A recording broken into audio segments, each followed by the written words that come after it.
Cada vez que pensamos en el golpe de Estado en Chile en 1973, el 11 de septiembre de 1973, se nos vienen a la memoria imágenes muy duras. Por lo general, aquellas de los tanques o esas imágenes adustas del general Augusto Pinochet. Esta vez decidimos compartir con ustedes imágenes diferentes, mostrar a un Salvador Allende muy distendido en un diálogo con un amigo de él, Augusto Olivares, un periodista que se suicidó también en el Palacio de la Moneda el día del golpe, y Fidel Castro en su visita a Chile. Allende asumió el 4 de septiembre de 1970 y poco más de un año después Fidel Castro llegó en una visita oficial a Chile y se quedó casi 3 semanas y recorrió el país de punta a punta. Un Fidel todavía con mucha energía, 45 años, 12 años después del triunfo de la revolución, el aura de la revolución cubana todavía era muy fuerte y además había varios movimientos guerrilleros en América Latina que justamente levantaban las banderas de la revolución cubana. Sin embargo, en Chile, Salvador Allende había elegido un camino diferente, lo que se llamó la transición pacífica al socialismo. Él había triunfado al Frente de la Unidad Popular con un programa realmente muy radical para tratar de provocar profundas transformaciones estructurales en Chile. De hecho, el 11 de julio de 1971, antes de la llegada de Fidel Castro, él nacionaliza el cobre. ¿Qué vamos a ver hoy?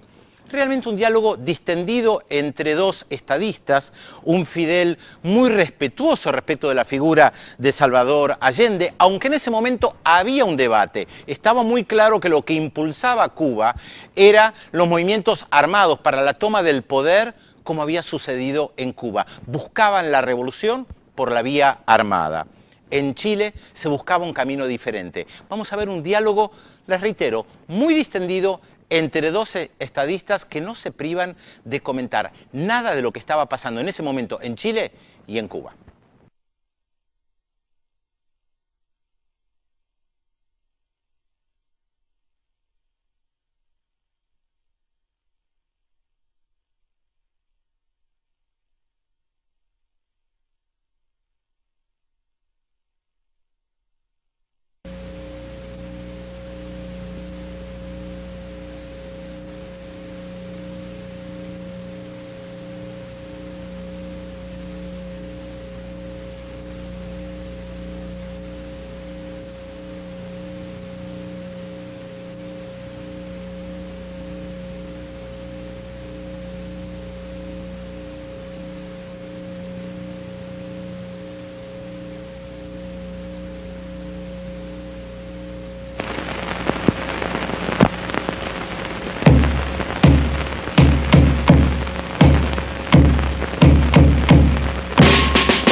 Desde hace mucho tiempo que los hombres del mundo deseaban tener una oportunidad de ver frente a frente, muy próximos, al primer ministro de Cuba, comandante Fidel Castro, y al presidente de Chile, doctor Salvador Allende.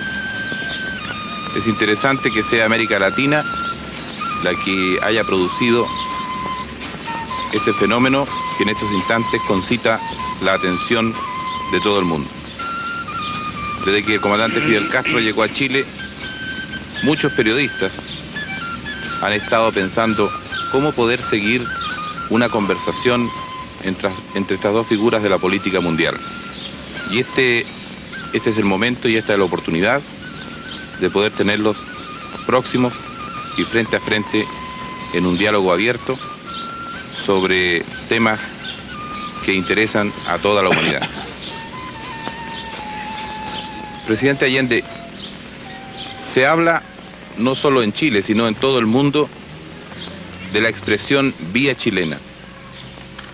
¿Cómo podría usted definir este proceso político que se ha dado en llamar la vía chilena? En realidad, la denominación de vía chilena podríamos decir casi que es una exageración, pero yo creo que más que nada tiende a tipificar algo que está de acuerdo con nuestra realidad, nuestra historia y nuestra tradición. Pueblos que luchan por su emancipación tienen lógicamente que adecuar a su propia realidad las tácticas, ¿no?, y la estrategia que ha de conducirnos a las transformaciones. Chile, por sus características, por su historia, es un país en donde la institucionalidad burguesa ha funcionado a plenitud y en donde dentro de esta legalidad burguesa el pueblo sacrificadamente ha ido avanzando y consiguiendo conquistas, ha ido concientizándose, ha ido comprendiendo que no es dentro de los regímenes capitalistas y del reformismo en donde Chile podrá alcanzar la dimensión de país dueño de su independencia económica y capaz de llegar a niveles superiores de vida y de existencia. Hay que considerar entonces que Chile tiene condiciones diferentes a otros países. Quiero, por ejemplo, destacar que el Congreso chileno ha tenido 160 años de ininterrumpido funcionamiento. Quiero hacer ver que las Fuerzas Armadas chilenas son Fuerzas Armadas profesionales, que a lo largo de nuestra historia han estado al margen de una acción política propiamente tal. Por último, y es lo más importante, la clase obrera chilena ha tenido una participación activa, ha tenido una participación directa en la formación de una conciencia y en las luchas populares. Hemos dicho que la revolución chilena la haremos en pluralismo, democracia y libertad. Cada uno de estos aspectos habría que profundizarlo y tú comprendes que es imposible. Sin embargo, el factor fundamental es y será siempre la clase obrera y su unidad. Comandante Castro, respecto a lo que plantea el presidente Allende, ¿hay interés permanente de profundizar en cómo se produce la incorporación de la clase obrera y cómo entra la clase obrera como protagonista en el proceso de la Revolución Cubana? Nosotros hemos definido este problema de esta forma. La lucha armada guerrillera que inició un reducido grupo de hombres fue algo así como un motor pequeño que permitió arrancar el gran motor de la historia, que son las masas. El movimiento obrero en Cuba, durante los últimos gobiernos, tanto el gobierno corrompido de Prío como el gobierno tiránico de Batista, estaba controlada por dirigentes oficiales que virtualmente habían tomado por asalto a los sindicatos, asesinando dirigentes comunistas y dirigentes obreros honestos. En esa situación, cuando triunfa la revolución, había una situación muy especial.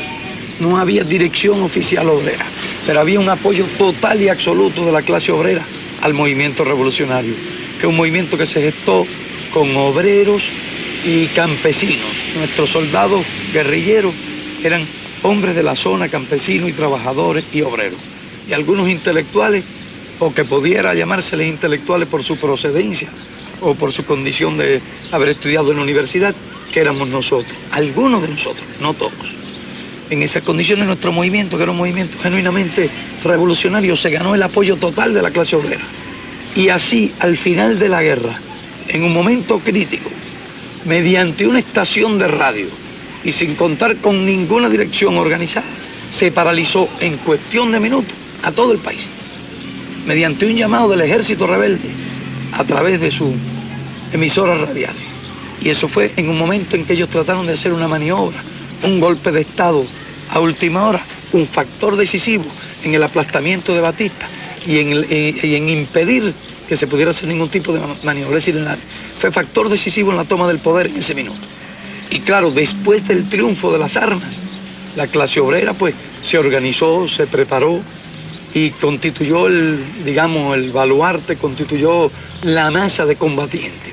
Mientras nosotros por un lado continuamos desarrollando nuestro pequeño ejército, que llegaron a convertirse en poderosas fuerzas armadas, al mismo tiempo, en caso de lucha, en caso de agresión al país, lleva detrás todo el pueblo organizado, encuadrado en sus unidades militares, de manera que nosotros podemos decir que en nuestro país todos los obreros son soldados. Y también a la vez, como no hemos visto en la necesidad de tener muchos hombres sobre las armas, y esos hombres en determinado momento tienen que participar en la producción, decimos también que todos los soldados son obreros. Presidente, la clase obrera, de acuerdo con las dos respuestas de ustedes, pasa a ser el elemento protagonista dentro del proceso. Hay un elemento, el escenario. ¿Usted podría hablarnos un poco de la tradición chilena, de la tradición de lucha y del estilo del país? Claro. A propósito, ahí se oyen algunos gritos que son de mis vecinas. Al lado hay un colegio, el Sagrado Corazón, y quieren verte. Bien, para contestar la pregunta de Augusto Olivares, quiero decirte, Fidel, que lógicamente Chile tuvo, por las características mismas de su régimen, la posibilidad de que la clase obrera se organizara. Nació el movimiento obrero chileno en zonas controladas por el imperialismo, y que siempre tuvo una conciencia antiimperialista. En el Salitre, Luis Emilio Recabarren fue el organizador, el orientador, el dirigente de la clase obrera. Y las luchas del proletariado chileno en el campo sindical llevaron muchas veces, como en la mayoría de los países también, a la represión violenta. Sin embargo, se superó y logró, a partir de 1939, unificarse en la Central Única de Trabajadores. Pero antes, los campesinos y los obreros habían formado sus partidos de clase. Así tenemos nosotros que el Partido Comunista es el más antiguo de América Latina, uno de los más antiguos del mundo y, por cierto, en relación a la población, uno de los más poderosos. De igual manera el Partido Socialista, un partido de clase, un partido marxista, que teniendo puntos discrepantes en aspectos internacionales algunas veces, ha mantenido con el Partido Comunista no solo un diálogo, sino un entendimiento para encarar juntos los problemas esenciales de Chile.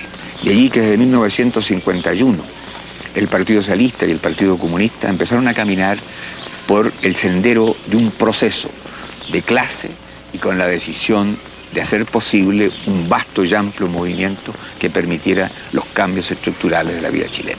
Y por eso hoy día podemos decir que al margen de un criterio pequeño se ha logrado, sobre la base de la unidad de la clase obrera en el campo sindical y sobre el pilar de los partidos socialista y comunista, que sectores de la pequeña y mediana burguesía, como el Partido Radical, como el Movimiento Popular Unitario del Mapu, como los de la izquierda cristiana, hayan configurado este proceso que lógicamente constituye un factor determinante del proceso de cambio dentro de la realidad chilena. Esto es más o menos, Fidel, el esquema de lo que ha ocurrido en Chile y la presencia combatiente y organizada de los trabajadores en el campo político y en el campo sindical.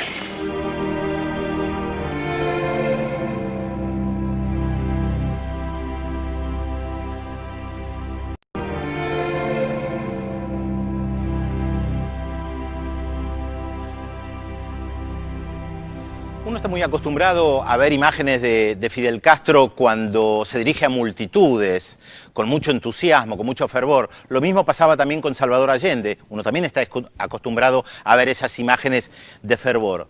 Acá vemos algo diferente. Están los dos distendidos, un periodista en el medio, muy amigo de Salvador Allende, cómplice se puede decir, pero punzante también en las preguntas. Y es interesante que hablan de temas que tienen mucha actualidad. Hablan del rol de los medios de comunicación. El rol de los medios en Chile fue fundamental para la caída de Salvador Allende. Hablan del futuro incierto de los jóvenes. Por supuesto que la realidad cambió mucho si uno piensa lo que han pasado en estos últimos 40 años. Y ya hablan de la posibilidad de la interrupción por la vía violenta del proceso de transición pacífica al socialismo. Alertan sobre la posibilidad de un golpe. Pero también es verdad, fíjense, que Salvador Allende resalta una y otra vez la lealtad de las Fuerzas Armadas. Pero Fidel Castro ya menciona la palabra fascismo, que es lo que se vio justamente después del golpe. Vamos a ver la segunda parte del documental. La motivación de los pueblos en su lucha a través de la historia es variadísima. ¿Cómo podría usted definir, comandante, la motivación de la lucha del pueblo cubano? Bueno, yo creo que la motivación ha sido la misma. Los pueblos históricamente han luchado por su libertad. Esas fueron las causas, por ejemplo, de las luchas nacionales. Si te remontas un poco más atrás, te encuentras siempre que hubo grandes luchas por la supervivencia, grandes luchas sociales dentro de cada uno de las sociedades que se han conocido a lo largo de la historia, porque aparte de la lucha de los pueblos por su existencia, frente a otras comunidades, han existido las luchas en el interior de las comunidades, como han sido las grandes luchas sociales. Digamos, por lo menos de acuerdo con nuestra concepción, que el gran motor de la historia han sido las luchas de las masas oprimidas contra los opresores. Y eso está perfectamente estudiado y se conoce desde que existen las clases en la sociedad humana. En nuestro país existía la doble motivación de un país sometido y humillado por el imperialismo, y además dentro de esa situación una gran masa de campesinos sin tierra, una gran masa obrera explotada, unas condiciones de miseria espantosa, falta total de asistencia médica para las capas pobres de la población, deficiente sistema educacional, un porcentaje altísimo de analfabetos, falta de perspectiva para la juventud, cientos de miles de desempleados, es decir, que había una situación social desesperada. Podríamos decir que la gran motivación de nuestro pueblo era la lucha por la vida. ¿Qué porcentaje de Fidel tenía usted de desempleo? Más o menos. Bueno, era muy grande. Se calcula que en determinados momentos del año había 500.000 de personas sin empleo, de una población que en ese momento tenía 6,5 millones de habitantes, y donde la población trabajadora activa podía llegar a ser entre 1,5 millones y 2. Porque nosotros teníamos las zafras de caña, por lo menos cuando la revolución triunfa, ya habría una gran población excedente, que no la había al principio de la República, cuando era mucho más reducida. No había crecido para nada la economía, y en cambio se había duplicado la población. Eso engendró un desempleo temporal hasta de 500.000 de personas, y un desempleo permanente que pudiera ser de 150.000, 200.000 personas. Esa era a grandes rasgos la situación. La experiencia política chilena es seguida con atención en todo el mundo. Es una experiencia que tiene obstáculos. ¿Cómo podría usted definir esos obstáculos? ¿Te das cuenta, Fidel? 3 minutos para definir los obstáculos de una revolución que tiene que hacerse dentro de la democracia burguesa y con los cauces legales de esa democracia. Sin embargo, tú sabes perfectamente bien que hemos avanzado. Obstáculos. ¿Nacen de qué? En primer lugar, de una oligarquía con bastante experiencia, inteligente, que defiende muy bien sus intereses y que tiene el respaldo del imperialismo. Dentro del marco de una institucionalidad en donde el Congreso tiene peso y atribuciones y en donde el gobierno no tiene mayoría.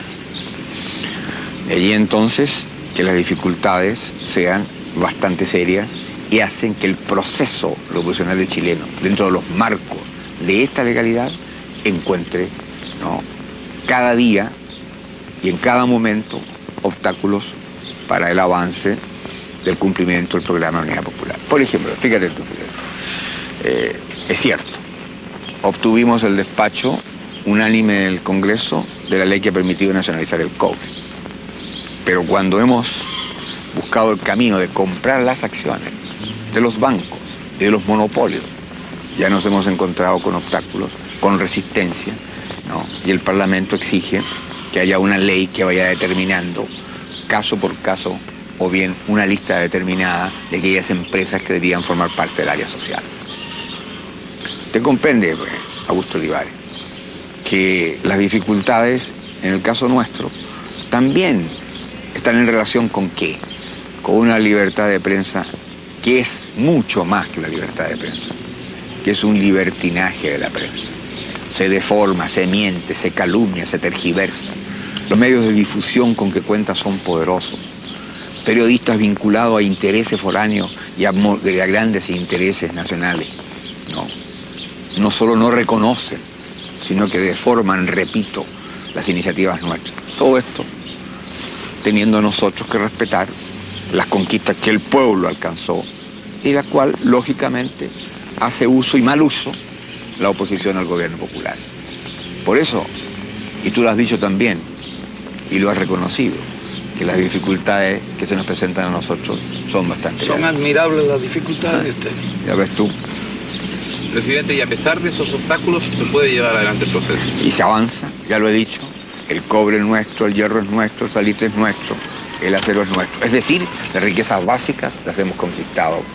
Pero aquí hay una cuestión importante sobre esta pregunta que hace Olivares acerca de la vía y de las dificultades y de la marcha del proceso.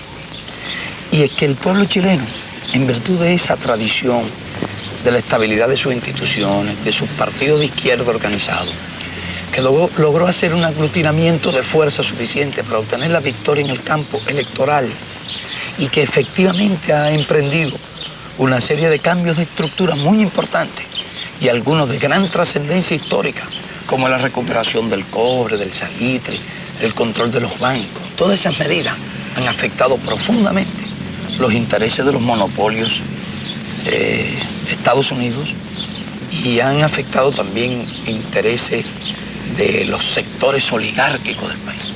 Entre ellos las medidas de aplicación a mayor ritmo, a mucho mayor ritmo, de la ley de reforma agraria. Y esta situación engendra una gran resistencia de esos intereses, que además controlan, como decía el presidente, grandes recursos de lucha. Partidos también tradicionales, con experiencia, habilidad, control mayoritario de los medios de divulgación masiva, experiencia en el arte de sembrar los temores, de explotar la ignorancia. Todos esos factores constituyen obstáculos formidables.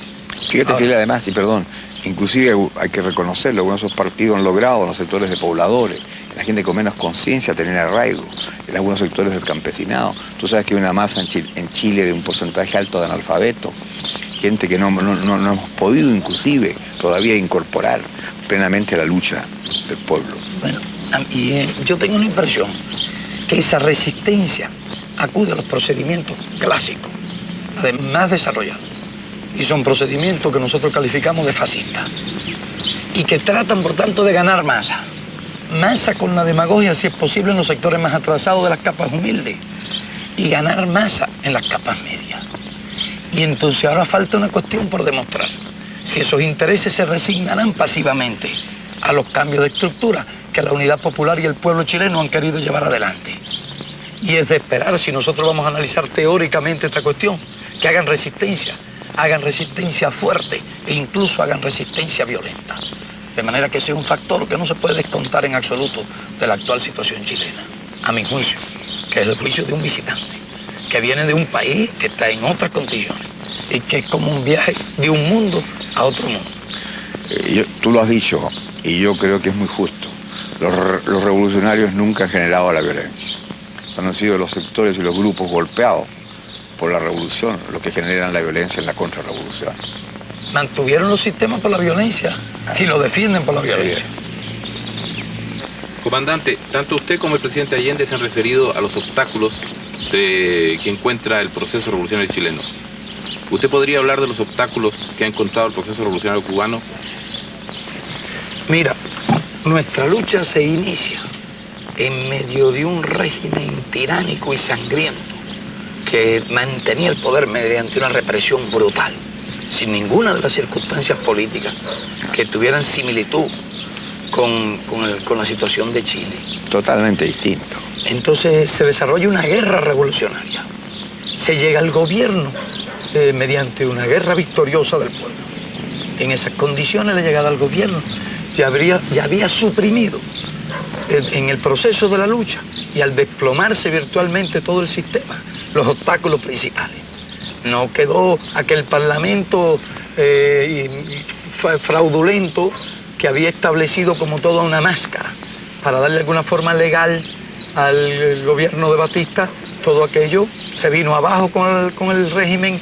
En el momento de la derrota huyeron casi todos del país y entonces se estableció un gobierno revolucionario donde el Consejo de Ministros tenía las facultades legislativas y ejecutivas.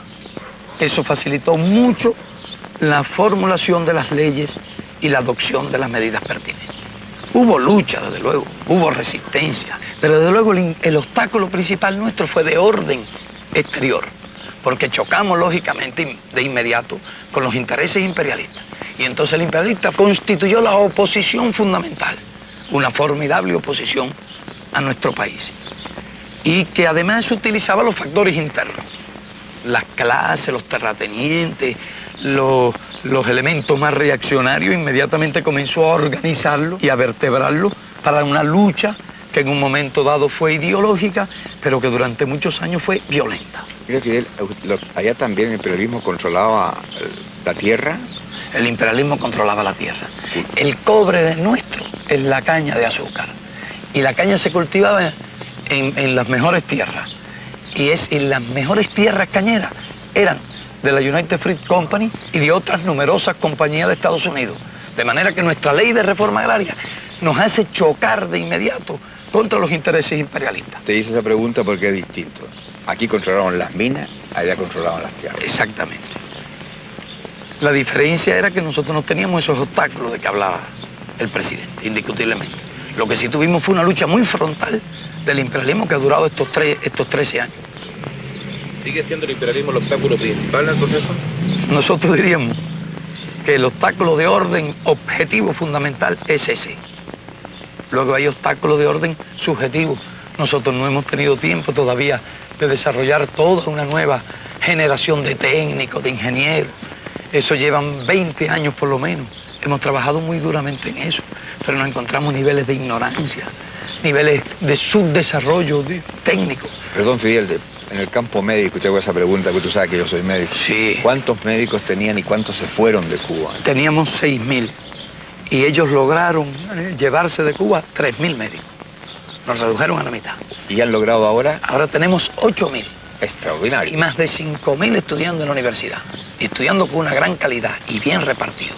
Por eso nuestros servicios médicos hoy son realmente, pero muy buenos, dentro de nuestra situación de recursos materiales, y mejoran día a día, y se ganan importantes batallas contra las enfermedades. Hemos erradicado muchas enfermedades infecciosas, e incluso la tuberculosis está prácticamente casi erradicada en nuestro país. Numerosos hospitales antituberculosos ya se están transfiriendo a policlínicos, hospitales materno-infantiles, de manera que ese es un ejemplo. Hicieron lo mismo con los ingenieros. El proceso chileno ha sido distinto. Aquí no ha habido éxodo de profesionales, pero en cambio el drenaje de cerebro, de capacidad técnica, ha sido extraordinario. Y ese es uno de los problemas de los países en vías de desarrollo. Pero es otro tipo, Claro. Es un drenaje sistemático de las mejores, de la gente más preparada. Mientras que nosotros nos hicieron un drenaje Masivo. específico y masivo, para llevarnos no solo con los mejores cerebros, sino llevar el máximo número de técnicos y de obreros calificados. Pero es extraordinario lo que han logrado ustedes.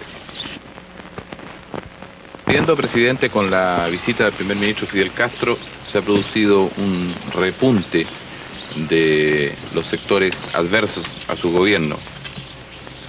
¿Qué juicio? Y qué manera tan fina de llamar sectores adversos. ¿Te das cuenta, Fidel? Es la prensa de que tú hablabas. Yo tengo objetivo, comandante, así que tengo que hacer una pregunta. ¿Y acaso cree que es objetivo llamar con tanta finura a la antítesis de este proceso? Por eso, justamente eso es lo que quería entrar en la pregunta. ¿Qué piensa usted, presidente, que se produciría en Chile si la contrarrevolución se alzara?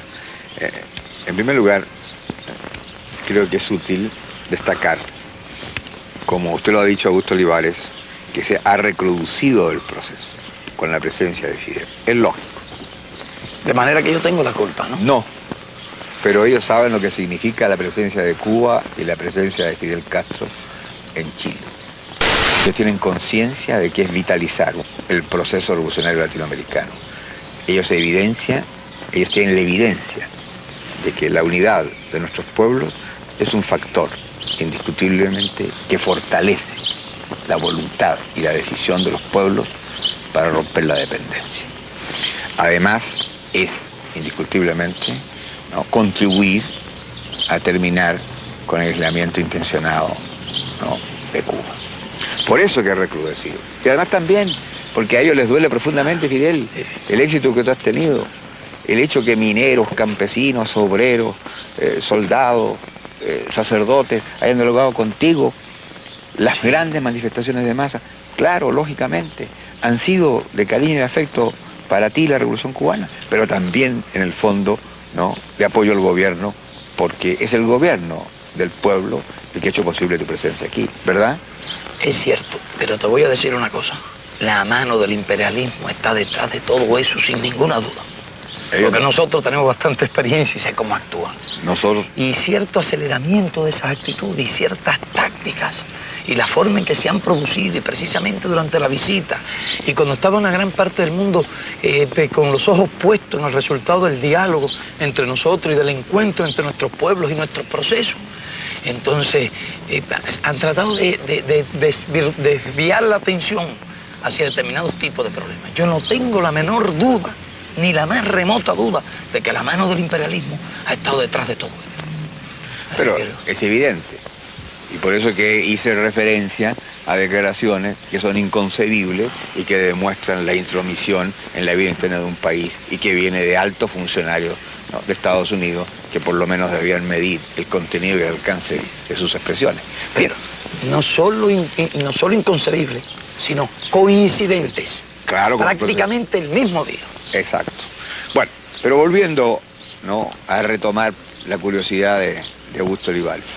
Efectivamente, nosotros también hemos siempre tenido en cuenta que la contrarrevolución pretendería alzarse.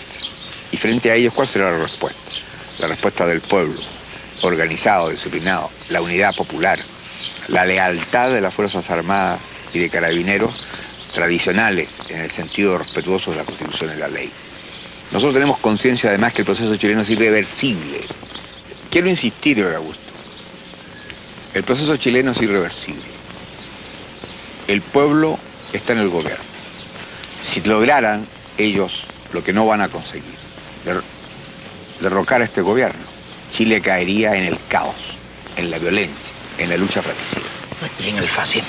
Y por cierto, claro, por una cosa, el imperialismo que ha estado y está detrás de todos los procesos para atajar la revolución, que significan los cambios y su derrota, en Chile no va a poder desembarcar. En Chile no va a intervenir materialmente, pero busca otros caminos. ¿Cuál es? Alentar a los grupos reaccionarios e incubar a los grupos fascistas, que utilizan la demagogia y movilizan los grupos de menor conciencia social. Pero yo tengo la seguridad y la certeza absoluta de la respuesta implacable y dura del pueblo. Y personalmente, yo cumplo una tarea. Yo no estoy allí para satisfacer una vanidad personal, ni honores. Yo soy un luchador que toda mi vida he dedicado mi esfuerzo y mi capacidad a hacer posible el camino al socialismo. Y cumpliré el mandato que el pueblo me ha entregado. Lo cumpliré implacablemente. Cumpliré el programa que le hemos prometido a la conciencia política de Chile. Y aquellos que desataron siempre la violencia social, si desatan la violencia política, si el fascismo pretende utilizar los medios con que siempre arrasó a los que pretendieron hacer la revolución, se encontrarán con la respuesta nuestra y mi decisión implacable. Yo terminaré de presidente de la República cuando cumpla mi mandato. Tendrán que acribillarme a balazos, como lo dijera ayer, para que deje de actuar. No defiendo una cosa personal, defiendo al pueblo de Chile en su justo anhelo de hacer las transformaciones que le permitan vivir en dignidad, con un sentido nacional distinto y hacer de Chile un país independiente, dueño de su propio destino. Yo creo que eso es una posición clara. Yo realmente admiro mucho ese pronunciamiento tuyo y realmente te felicito. Y estoy seguro que eso será una bandera para el pueblo, porque donde los dirigentes están dispuestos a morir, el pueblo está dispuesto a morir y dispuesto a hacer lo que sea necesario. Y eso ha sido un factor muy esencial en todo proceso político revolucionario. Por eso yo estimo mucho esas declaraciones que ayer hizo también el presidente en el acto de masa y acaba de reiterar hoy. Sí. No queda otra posibilidad que también hacerles entender a ellos que este no es un proceso de un hombre. Este es un pueblo consciente, con dirigentes que sabrán continuar el camino en el evento que algo ocurriera. Ya tenemos nosotros la presencia de los trabajadores, dirigiendo las empresas, actuando en los ministerios, participando en las resoluciones fundamentales.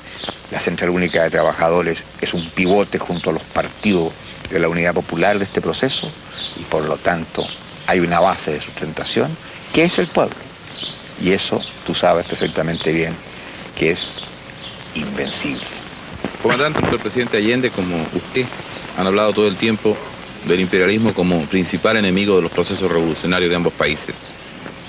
Resulta casi inexplicable la supervivencia del proceso cubano a 90 millas de los Estados Unidos. ¿Cómo puede usted definir las características de ese proceso? Bueno, y ahí tiene un conjunto de factores. Primero, la revolución ocurre en un momento en que la correlación de fuerza del mundo está cambiando, aunque realmente todavía a nuestro juicio en el 59 favorecía al imperialismo. Y ellos inicialmente ensayan una serie de armas, cualquiera de las cuales habría bastado en otras circunstancias para destruir un gobierno. No se dieron cuenta del tipo de gobierno que se había formado, con una fuerza que se desarrolla en el combate, que logra un gran apoyo de la nación.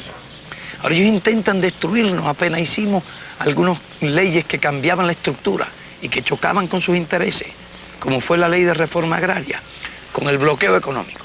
Digamos, nos suprimieron la cuota azucarera, nos suprimieron totalmente los combustibles. Eso habría bastado para crear una situación muy difícil a cualquier país. Claro, habría desalentado inmediatamente a las capas más débiles, más atrasadas, más cobardes, habría movilizado a sus aliados sociales. Pero en Cuba, ¿qué ocurrió?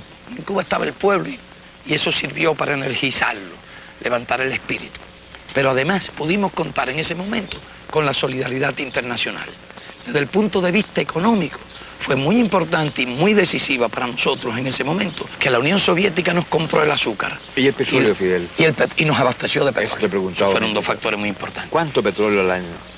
En ese momento consumíamos unos 4 millones de toneladas. Qué importante. Y ellos producían 100 y tantos millones. Fue un gran esfuerzo. No tenían la producción de hoy y la flota de transporte que tienen hoy. Pero entonces ellos, los imperialistas, intentaron ya el empleo de las armas. Y fueron a usar el procedimiento de Guatemala, una invasión de mercenarios desde el exterior. Indiscutiblemente subestimaron una vez más al pueblo. Y la invasión fue totalmente aplastada. Después estaban planeando ya otras medidas, otras agresiones con intervención directa de su fuerza. Y fueron esos factores los que originaron las medidas que condujeron a la crisis de octubre. Ellos han utilizado armas políticas, armas militares, armas económicas.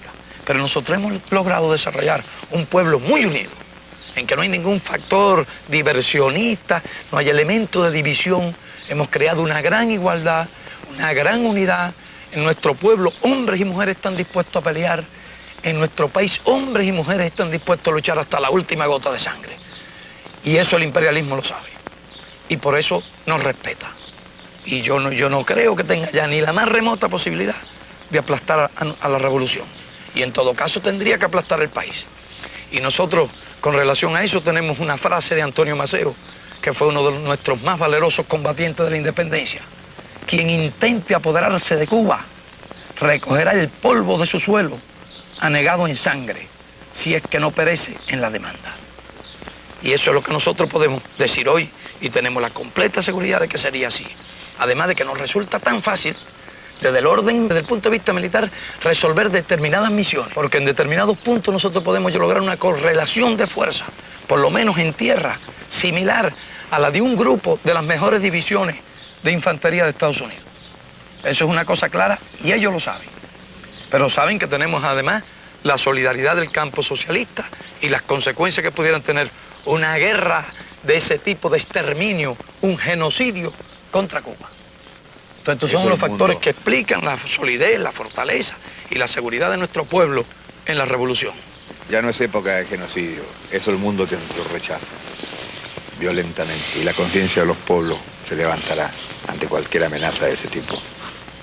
Nosotros podemos levantar 600.000 hombres sobre las armas en cuestión de horas. Presidente Allende y comandante Castro, ustedes se han reunido en muchas oportunidades en Cuba, pero es esta la primera vez y es Chile el encuentro de ustedes dos como gobernantes. La atención de todo el mundo ha estado concentrada sobre estas conversaciones que ustedes han tenido, sobre la visita del comandante Castro, y especialmente América Latina, en la que ha estado pendiente. ¿Qué le parece a usted, presidente, este encuentro de ustedes como gobernantes de dos pueblos que están en el proceso revolucionario frente al cuadro de una América Latina explotada? La verdad es que tenemos que considerar que Cuba y Chile constituyen la vanguardia de un proceso que tiene que afectar al resto de los pueblos latinoamericanos. Yo diría más que al resto de los pueblos explotados del mundo. Pero América Latina no puede seguir siendo solo continente de la esperanza. Hay que imaginarse lo que significa la brecha, la distancia que separa a nuestros países, dependientes en lo económico y sometidos en lo político, de los países del capitalismo industrial y de los países socialistas. En América Latina no puede seguir existiendo la diferencia brutal de una minoría dueña del poder y la riqueza y las grandes masas al margen de la cultura, de la salud, de la vivienda, de la alimentación, de la recreación, del descanso. Muchas veces lo hemos dicho, y bastaría citar tan solo una cifra.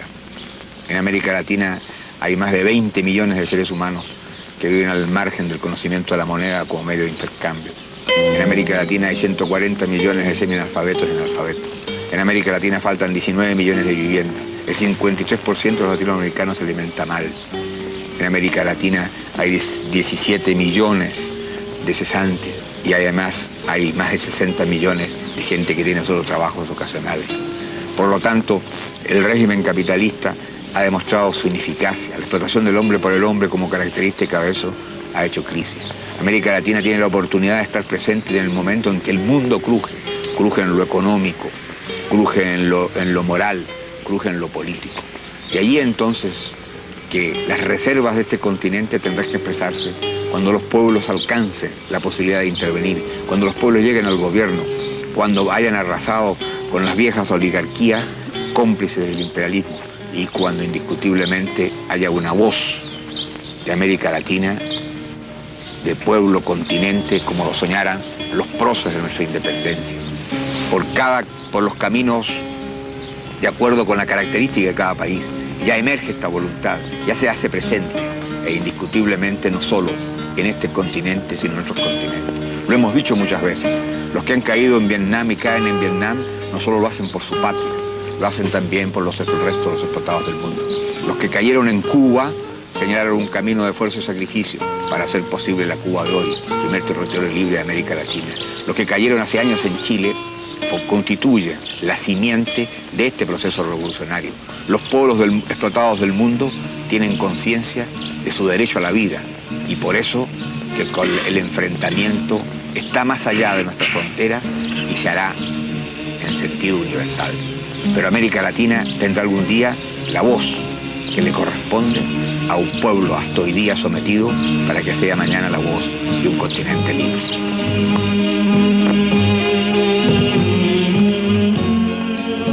Pero nosotros consideramos que este continente tiene en su vientre una criatura que se llama revolución, que viene en camino y que inexorablemente por ley biológica, por ley social, por ley de la historia, tiene que nacer.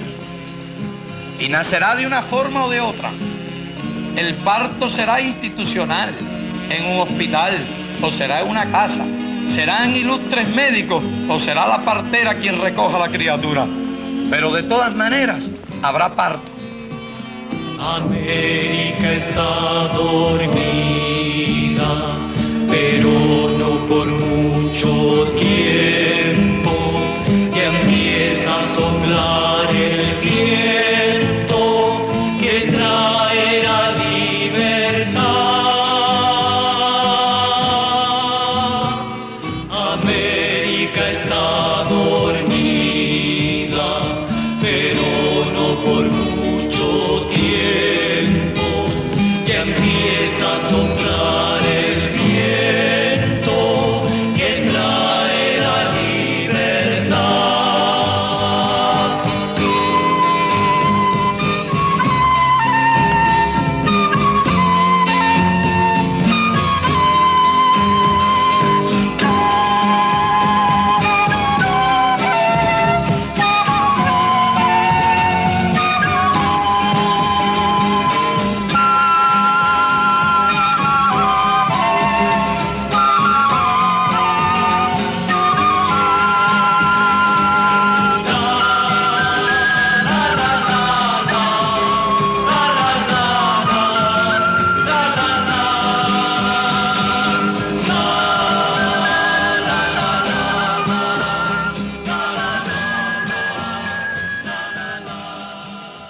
El diálogo que acabamos de ver refleja los debates que había en la década del 70 en América Latina y principalmente esta cuestión si se podía llegar al socialismo por la vía pacífica. Sin llegar a ninguna conclusión, lo interesante es justamente lo que estaban planteando por un lado Salvador Allende y Fidel Castro. Allende dice, yo cumpliré con mi programa, yo voy adelante con este programa radical que incluyó la nacionalización del cobre, de los salitres, de los bancos. Ustedes veían en las imágenes la recorrida que hizo Fidel Castro en Chile durante esas 3 semanas. Hay muchas fotos que han quedado grabadas en la retina. La revista Punto Final, que salía en ese momento en Chile, cubrió la visita de Fidel Castro, y hay algunas fotos que son verdaderas perlitas, como por ejemplo ver a Fidel Castro caminando junto al general Augusto Pinochet. Fidel Castro en esa visita no se privó de nada. Visitó el norte, la zona de los salitres, las zonas de la famosa matanza de Iquique de 1907, las minas de cobre de Chuquicamata, que incluso hay un diálogo muy gracioso porque él dice, puedo decir Chuqui, porque la mayoría les cuesta decir Chuquicamata y los mineros le dicen, no, queremos ver si puede decir Chuquicamata. Esto no lo vimos en el documental, pero es parte de las anécdotas que se contaban por esta visita de Fidel Castro, que estuvo también en el sur, en los pozos petroleros en Tierra del Fuego. Se encontró con estudiantes, con obreros, con el arzobispo Silva Enrique de Santiago, se encontró con sacerdotes, recibió un conjunto de sacerdotes progresistas en la Embajada de Cuba, una foto muy linda donde se lo ve sobre un banquito dialogando con el resto de la gente, que están todos sacerdotes sentados en el piso prestándole atención. El 29 de julio de 1973, meses antes del golpe, Fidel Castro le escribe una carta que es bastante significativa, porque el 29 de junio hubo un ensayo de golpe de Estado en Chile conocido como el tancazo o el tanquetazo. El 29 de julio Fidel le escribe desde La Habana una carta a Salvador Allende, elogia su propósito de continuar con el proceso revolucionario sin contienda civil, son las palabras textuales de Fidel Castro, su decisión de ofrendar la vida, y también le ofrece ayuda. Él sabe que no tiene mucho para dar, sin embargo, es la solidaridad cubana, ofrece la ayuda. Yo les voy a recomendar 2 libros, ustedes saben, cuando vemos un documental, a mí me gusta recomendar algunos libros. Uno que se llama Salvador Allende, la conspiración contra Chile, es un conjunto de discursos de Salvador Allende. Acá se puede entender muy bien lo que es el programa de la Unidad Popular a través de las propias palabras de Salvador Allende, y tiene una perlita, que es el discurso de Fidel Castro después del golpe de Estado, a fines de septiembre en La Habana, donde habla justamente del golpe de Estado en Chile. Y el segundo que les quería mostrar es un libro chileno, la editorial LOM, ¿Qué hacía yo el 11 de septiembre de 1973? Un libro apasionante, varias figuras de la política, de las letras chilenas, que recuerdan qué pasó el 11 de septiembre de 1973. Y nosotros elegimos mostrarlo de una manera diferente, como les decía al principio, no los tanques, la figura de Pinochet, un diálogo distendido, de como pocas veces se lo veía a Salvador Allende, el presidente de Chile, conversando con Fidel Castro. Y yo creo que bien valía la pena. Hasta la próxima.